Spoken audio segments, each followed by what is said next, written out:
Niġi issa għas-settur tas-servizzi finanzjarji.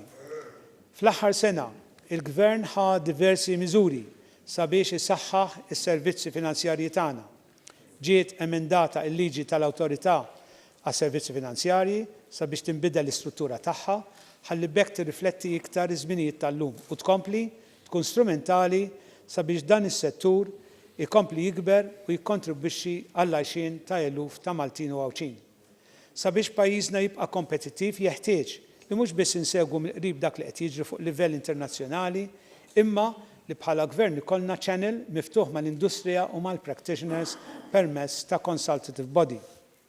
Sur President, matul din is-sena għaddew mill-Parlament Malti 3 liġijiet dwar it-teknoloġija tal-blockchain.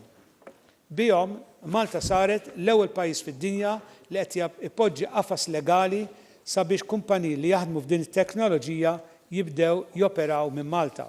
Dan mhux biss se jwassal għal aktar ħolqien ta' xogħol u investiment, imma se nkunu qed nattiraw ħiliet ġodda lejn pajjiżna b'riżultat li r-riżors uman ikompli jitjieb.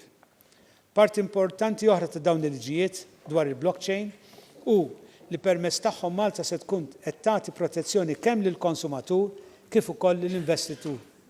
Kien għalhekk li twaqfet l-awtorità ġdida Malta Digital Innovation Authority li se tkun qed tiċċertifika dit-teknoloġija kif ukoll awtorità għas-servizzi finanzjarji l-MFSA se tkun ikollha unit speċjali għal fintech.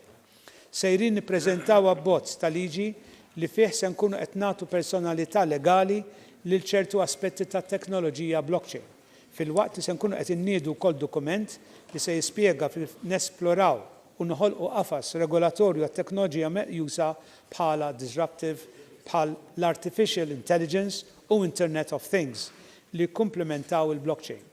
Fil-qasam tal-komunikazzjoni s-sena d-dieħla, l-Awtorità Maltija tal-Komunikazzjoni qed tniedi feasibility study sabiex jiġu identifikati interess u applikazzjonijiet fit-teknoloġija tal-5G.